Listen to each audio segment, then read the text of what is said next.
구약성경 749페이지 에스더서 1장의 말씀을 보도록 하겠습니다.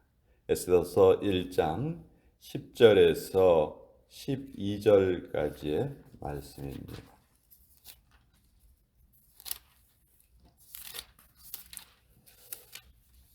10절로 12절까지의 말씀 우리 같이 읽겠습니다. 시작. 제7일에 왕이 주흥이 일어나서 어전 넷이 무후만과 비스다와 하르보나와 빅다와 아박다와 세달과 가르가스 7사람을 명령하여 왕후 와스디를 청하여 왕후의 관을 정죄하고 왕 앞으로 나오게 하여 그의 아리따움을 뭇 백성과 지방관들에게 보이게 하라 하니 이는 왕후의 용모가 보기에 좋음이라. 그러나 왕후 와스디는 내시가 전하는 왕명을 따르기를 싫어하니 왕이 진노하여 마음속이 불붙는 듯 하더라. 하나님의 말씀입니다. 아멘. 자, 에스더서의 이야기는 참 흥미로운 그런 이야기입니다. 페르시아 왕의 역사였고, 또 페르시아가 이제 그 남유다를 멸망시킨 바벨론을 멸망시키고 또 세계사의 패권을 차지한 나라거든요. 성경에 나오는 5가지 제국이 있는데 그 중에 한 제국이에요. 성경에는 5가지의 제국이 나옵니다. 첫 번째 제국이 애굽이 나오고요.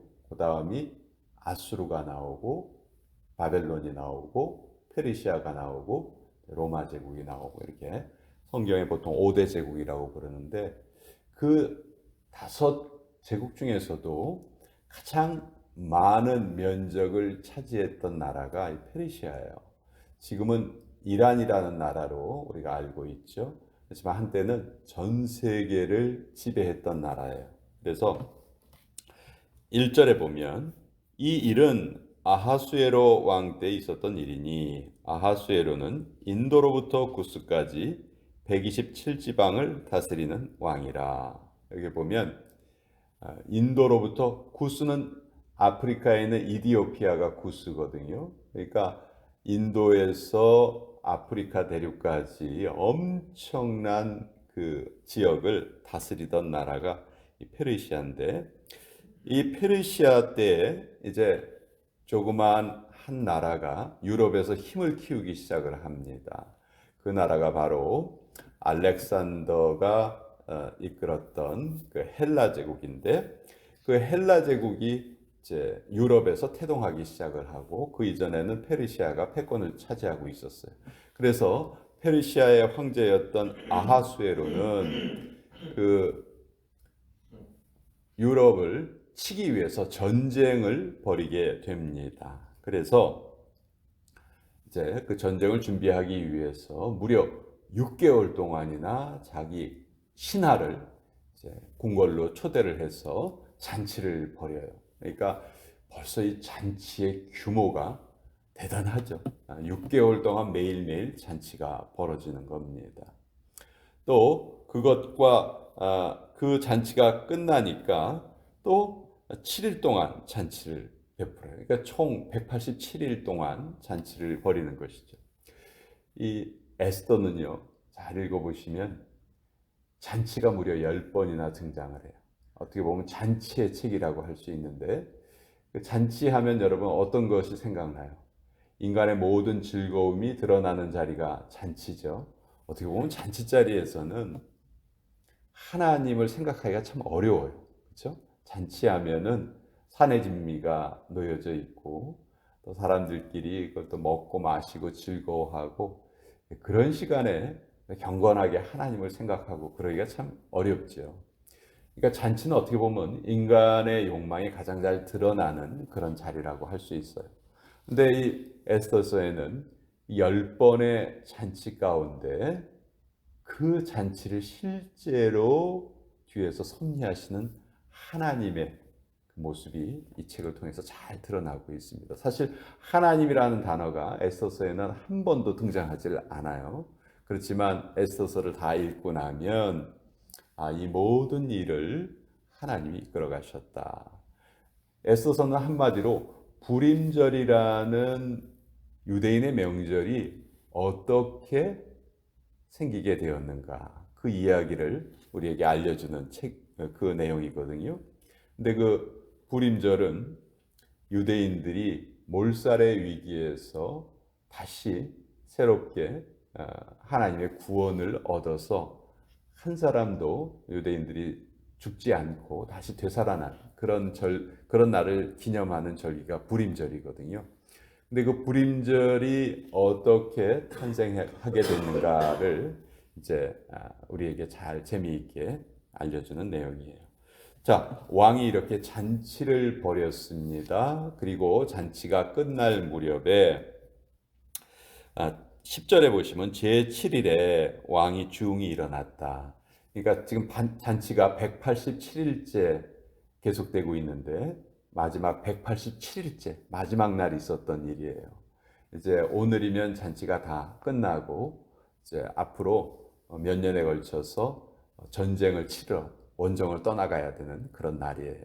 그래서 왕이 이제 마지막 피날레를 어떻게 장식하려고 하냐면 자기의 왕비였던 와스티를 불러서 그 와스티의 그 아름다운 용모를 백성들 앞에 자랑하고 싶은 그런 마음이 생긴 거죠.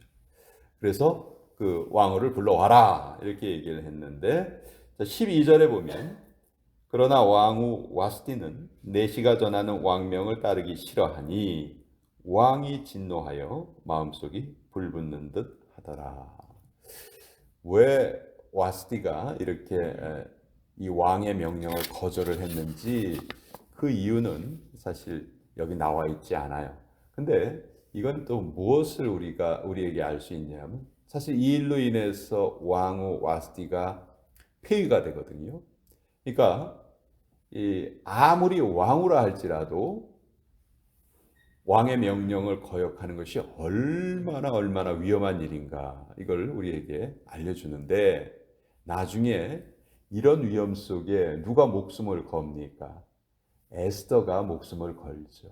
왕이 가까이 오라 말하기 전에 요청하지도 않았는데 왕에게 나아가면 그건 죽음이거든요. 그것을 에스더가 그 죽음을 무릅쓰고 그 어려운 일을 했다 하는 것을 미리 이렇게 보여주는 거예요. 와스티가 왕의 명령을 지키지 않았을 때 어떻게 되었나? 왕후의 자리에서 폐위가 됩니다. 이건 뭐 정말 대단한 일이죠. 왕후의 자리에서 폐위가 된다는 것은 정말 보통 사건이 아닌데 그런 일이 왜 일어났는가? 단지 왕의 기분을 상하게 했기 때문에 그런 일이 일어났다. 그러니 이 당시에 궁중의 법도라든지 이 당시의 그 문화를 이런 것을 통해서 잘 알 수 있는 거예요. 뭐 우리가 그 상상할 수 있는 것은 이게 잔치가 지금 187일째 벌어졌잖아요. 그러니까 아마 왕후의 입장에서는 더 이상의 잔치가 아마 좀 지루하게 느껴졌을 수도 있고요. 또 잔치 자리에서 아까 말씀드린 것처럼 많은 사람들이 술을 마시기도 하고 그러다 보면 뭐 이렇게 남자들의 행위가, 술 취한 남자들의 행위가 그렇게 뭐 예의를 차리거나 격식을 차리거나 그러지 않겠죠. 아마 그런 모습이 보기 싫었던 것 같아요. 뭐 모르겠어요. 정확하게 모르겠는데 하여튼 이 일로 인해서 왕이 마음속이 어떻게 됐냐 하면 왕이 진노하여 마음속이 불붙는 듯 하더라. 어떻게 보면 모든 백성들 앞에서 자기의 체면이 땅바닥에 떨어진 그런 일이나 마찬가지죠. 페르시아의 황제라면 당시 전 세계를 다스리던 황제인데 그 황제의 명령을 왕후가 정면으로 지금 거역을 한 거예요. 그러니까 뭐 이 왕의 자존심에 아주 엄청난 상처가 난 것이죠. 그래서 왕이 이 이야기를 내가 이걸 어떻게 해야 되나 묻습니다. 묻는데 14절에 보면 그때 왕에게 가까이 하여 왕의 기색을 살피며, 왕의 기색을 살폈다. 신하들이요, 왕에게 대답을 하는데 어떤 대답을 하냐면 왕의 기분을 맞춰주는 대답을 하려고 합니다. 지금 왕이 무지무지 화가 난 거예요. 근데 만약 이때 왕이요, 한 번만 용서하여 주시옵소서 이런 말을 하면 네 이놈, 당장 이놈을 끌어내요, 처형하라, 이렇게 될 수가 있는 거거든요. 그러니까 신하들이 왕의 기색을 살폈다 하는 것은 왕의 마음을 헤아려서 왕이 듣기 좋은 말을 한 것이죠. 그 듣기 좋은 말이 뭐냐 하면 이 왕후를 폐위하옵소서. 왜냐하면 이 왕후가 17절에 보시면 아하수에로 왕이 명령하여 왕후 와스디를 청하여도 오지 아니하였다 하는 왕후의 행위의 소문이 모든 여인들에게 전파되면 그들도 그들의 남편을 멸시할 것인지요. 아유, 왕이시여, 왕비가 왕의 말을 거역했다는 게 이게 소문이라도 나보십시오. 예? 이거 감당할 수 없습니다. 이거 다른 집도 이 비슷한 일이 일어날 겁니다. 그러니 우리 그런 말 있잖아요. 시범 케이스란 말 있잖아요. 이 일로 인해서 일벌백계 하십시오. 다시는 이런 일이 일어나지 않도록 왕후를 폐위시키십시오. 그래서 이 말이 사실 왕의 기분을 풀어주는 그런 말이었어요. 그래서 왕이 이제 이 말대로 행합니다. 그리고 이제 와스티가 하루아침에 왕비의 자리에서 쫓겨나게 돼요. 그리고 그 이후에 일어난 일은 우리가 잘 알고 있습니다. 누가 왕비의 자리에 오르게 됩니까? 바로 이 에스더가 왕비의 자리에 오르게 되고, 에스더는 자기가 유대인인 것을 숨기고 있었죠. 근데 왕의 신하 중에 하나인 하만이라는 사람이 에스더를 키워준 모르드게가 자기에게 절을 하지 않는 것 때문에 앙심을 품고 모르드게가 유대인이라는 사실을 알아내고, 모르드게뿐만이 아니고 페르시아가 다스리는 그 모든 지역에 살고 있는 유대인들을 다 몰살을 시키려는 그런 계획을 세우지요. 그때 이 모르드게가 이 모든 상황을 에스더에게 알립니다.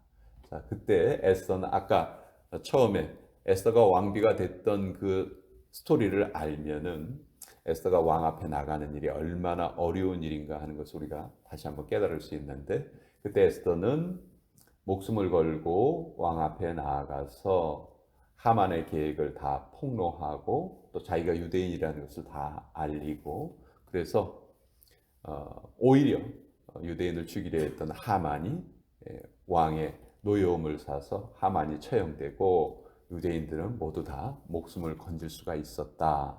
그래서 그것을 기념하는 절기가 불임절인데요. 그 불임절이 이런 스토리로, 이러한 연유로 불임절이 생기게 되었다. 하나님은 단 한 번도 에스더의 스토리에 나타나지 않으시지만 사실 모든 것을 다 섭리하고 계셨다. 왜 와스디가 왕명을 어겼는지, 그건 어떻게 보면 와스디의 결정이라기보다는 역사를 이끌어 가시는 하나님의 섭리셨다 하는 것을 우리가 알게 되는 것이죠. 그리고 여러 번 등장하는 그 인간의 잔치자리, 어떻게 보면 하나님이 가장 드러나지 않을 것 같은 그런 잔치를 통해서 사실 하나님은 역사하고 계셨다. 그러니까 어느 순간에도 하나님께서는 우리 인간의 역사 속에 함께하고 계시고 우리 인간의 역사를 이끌어 가시는 분이 바로 하나님이시다. 성경에 보면 눈에 보이는 것은 잠깐이요, 눈에 보이지 않는 것은 영원함이니라. 이렇게 우리 그 구절도 우리가 암송을 했었죠. 하나님은 우리 눈에 보이지 않으세요. 그렇지만 눈에 보이지 않는 하나님이 역사의 주인이시고 우리 모든 것을 섭리해 가신다 하는 것을 에스더서를 통해서도, 이 흥미로운 이야기를 통해서도 우리가 잘 깨닫게 됩니다. 인간의 계산으로 도저히 할 수 없는 일, 그런 것은 그런 것을 하나님께서는 이루어 가신다 하는 것을 이 에스더서를 통해서 우리가 알게 됩니다. 자,